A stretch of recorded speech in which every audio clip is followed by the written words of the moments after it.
So, if you're new to the channel, welcome. My name's Adam Van Cleef. I do photography and videography tutorials, tips, and reviews. And today we're actually going to be reviewing another lapel mic.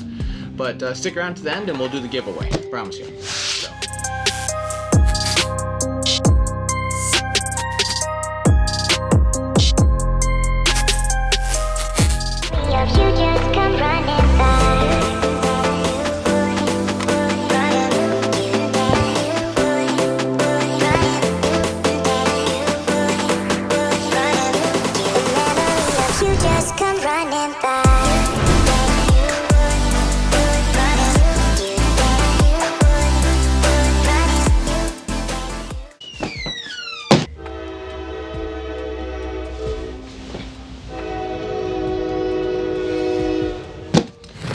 There would be a train right now. See, I live really close to train tracks, and that makes it, yeah. So, this is not a sponsored video, but Fine, they reached out to me and to send me one if I did a review on it. So, here we are, if it'll come out. The box actually comes in, it's pretty nice. The mic itself is only 40 bucks. So we're on the same, actually we're cheaper than the last lapel mic. Let me get this lapel mic. We're actually cheaper than this guy. This guy was, I think, 59 or 60 bucks. It could be nice. It's probably nice on other cameras, but on my camera it's not. So let's dig into it. But first I'm going to get a different camera angle. So, all right, in the boxes.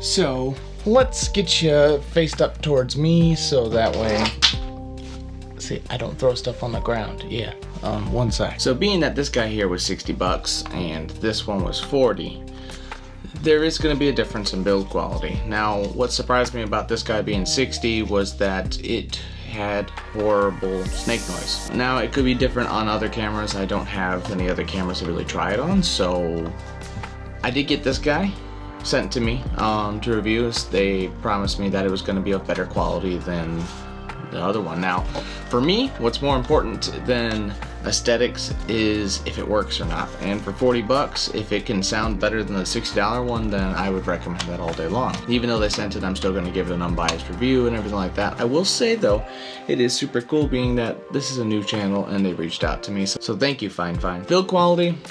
Why do you always need a new battery when I start? So, got a new battery now. But anyways, like I was saying, so this guy, it is a little bit cheaper of the material. It's a bit plasticky, but it looks a lot more simple, which is good. You have two buttons. You got your on and off, and your set button. Now the set button, I gotta dig into the manual to figure that out, but we're just giving a basic overview at the moment. It's got an antenna that is flexible, so that's good. It looks like they use a different type of adapter than the other one. The other one used what looked like a 3.5 or a variant thereof.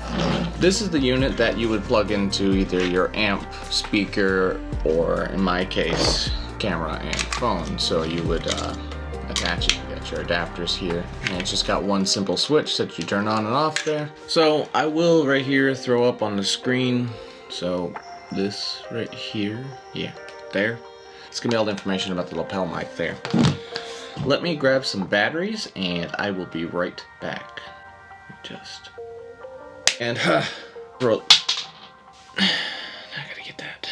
Okay, so we got everything, all the batteries are in now. Yeah, so it does have 20 different frequencies on it, so if you're having interference or static or something like that, or if you have more than one of these guys, you could have them on a different frequency, and that's pretty nice. There is a indicator light that lets you know that it's on at the top side, and the screen is actually pretty nice. I'm not going to focus in on it, but it just displays out your hertz and how much battery you got left on it. What do you say? Swap it over? I'm thinking we swap it over. Okay, so we got it connected up. Actually, it was pretty easy to connect, way easier than the other one, and honestly, I probably didn't even have to, but I moved up my audio settings. Normally I keep my camera settings 2 below the bottom when I'm using my D&D Pro mic. But with this guy, it looks like I was able to just, I probably could have left it where it was, but I wanted to make sure that it was loud enough. Seems like the internals are where they put the money towards. So I'll check the audio, I'll let you know, and then we'll take it outside. I just checked the audio on the computer there, and I'm actually very, very happy with it. It sounds pretty much identical to my D&D Pro. That makes me very happy. So let's take it outside. This is take 2, or day 2. Yesterday, I recorded this whole skit outside here. So now I have to redo everything. Everything inside worked fine, but when I came out here, I guess moving around, I don't know. It probably had something to do with that. This mic doesn't have a cold shoe mount. So I've been having to tape it to the Joby tripod that I got. And probably was pulling on the cord or something. I actually fixed that. I put Velcro on the top of my cage on my M50. All right, so let's go ahead and do a distance test here. Supposedly this mic can do up to 60 feet. And well, yesterday I tested that, but the audio wasn't working. And new me, mistake. Only the finest on my channel. I forgot to actually make sure that the audio was recording. So we'll go ahead and set up a distance check here. I haven't been on my longboard in a very long time. All right, so we are coming up on 40.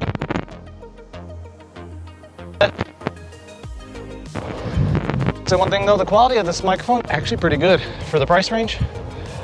So let me grab it.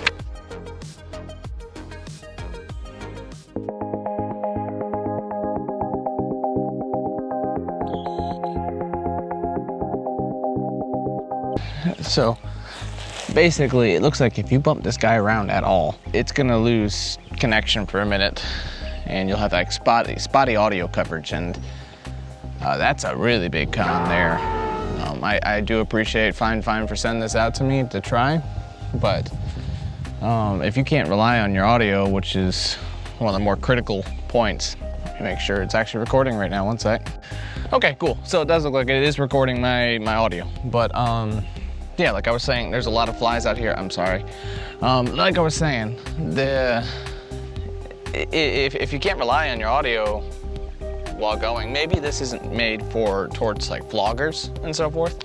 If you're gonna be locked off to a camera or a tripod and you weren't running around longboarding, then it would probably be a perfect option. I didn't lose my audio at all when I was in the studio. Audio cutting out like that when you're moving is probably due to the connections. If you were able to if you were able to put on some screw connects or something like that, so it doesn't come loose while you're using it. Or even implement the same design if you could, that you have on the receiver side of it. That's a pretty nice idea. Number 1 Pro, the price. Under $40, so under 50 bucks for a lav mic that you can use for interviews or locked off situations, YouTubing while you're inside your house. It does have pretty good quality for that, so I would recommend that. Number 2 Pro, the audio quality itself. The audio quality is actually really good. It's very close to my D&D Pro, which was a $200 mic. So that being said, for 40 bucks, you could get really good quality, and you're on a tight budget and you needed pretty good sounding audio and you were doing videos for YouTube or interview videos or something like that, you're just starting out, I would recommend this product. It has good audio quality. Pro number 3 would be the internals. The internals on it are great though. Like I said, that kind of goes with the audio quality. I don't get any noise, so no noise. That's key for me. No noise, because my last lapel mic that you guys saw, that I tried using through a couple videos, wasn't cutting it. And that could be just the fact that I have a Canon camera, and Canons are notorious for having really bad noise. Number 4, the ease of use. It's literally just plug and play. There's no real settings that you have to change or anything. It does have 20 different frequencies that you can play with, but I do like it for that. It's simple factor that it has. It's almost foolproof. So you just plug and play. Now, cons. Con 1. Build quality. Now I do understand that it's a cheaper product, you know, under $40 or under $50. Something's gonna have to give quality wise for you. You can either have a really nice external or really nice internals. The internals on this are actually really nice. So the externals are kind of plasticky and cheap feeling.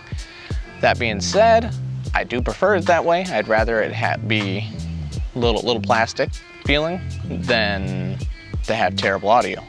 Because if you have terrible audio, what's the point of having the mic, right? Number two, the sending unit uses two AA's, and the receiving unit uses two AA's. I like and dislike that because one side of it is everybody has AA's and AAA batteries, but the other side of it is then you have to carry around a bunch of AA's and AAA batteries. It'd be nice to have an internal battery that you could just recharge. You know, rechargeable battery. The other thing that's nice about those is you could actually have it in a smaller form factor than a AA. But then again, though, those are more expensive. If they have to include the battery, then they're having to raise the price, and it's no longer a $50 mic. But that would be a suggestion. Three, now this one is the biggest one for me, and the fact that there's no cold shoe mount, the receiving side, I think that would be a huge help. I put some Velcro on the bottom side and I just stuck it to the top of my camera. That seemed to work, but the audio still cut out while I was over there. And that's because I grabbed the camera when I was on the longboard, but that still shouldn't have gone out, in my opinion. And con number four, I would say would be the fact that it doesn't have a screw or lock-in connector on the receiver end itself. So if you had a combination of the cold shoe mount and a lock-in receiver, that would make this product a 10 out of 10, honestly. But yeah, overall score for it for me would be probably a 6 to 7 out of 10. The audio quality is great. The ease of use of it, the price, you can't go wrong with those three, especially if you're a new vlogger, a new person starting out on YouTube or making videos or interviews, stuff like that. This would be a good product to grab. The cons on it though would be the fact that it's cheaper quality and no cold shoe mounts, so it's just kind of dangling on the side, and that being compounded with the lack of a screw-in connector or something like that. All right, let's get to another spot. I'm having too many mosquitoes bite me.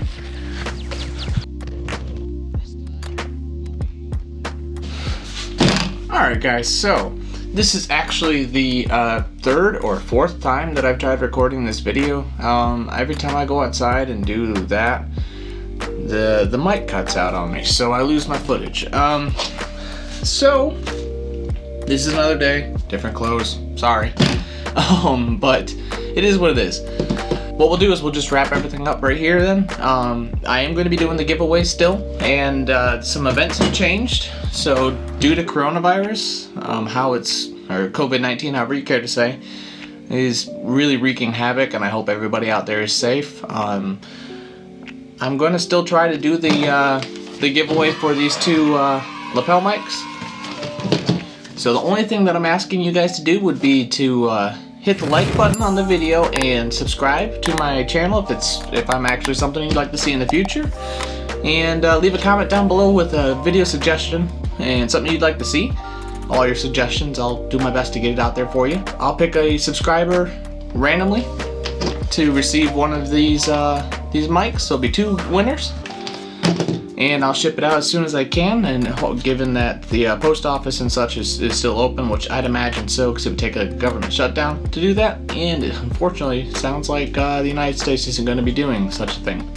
Stay inside and social distance ourselves is the best thing we can do. It has really good audio quality, and the ease of use makes it nice. It really does. But the fact that it cuts out randomly and stuff like that, it might be because, like I said, I was moving around, but then there was that one time I wasn't moving. So I'm not sure exactly what it is, but I did have a lot of complications with that. Now, I didn't have any issues with it when I was here.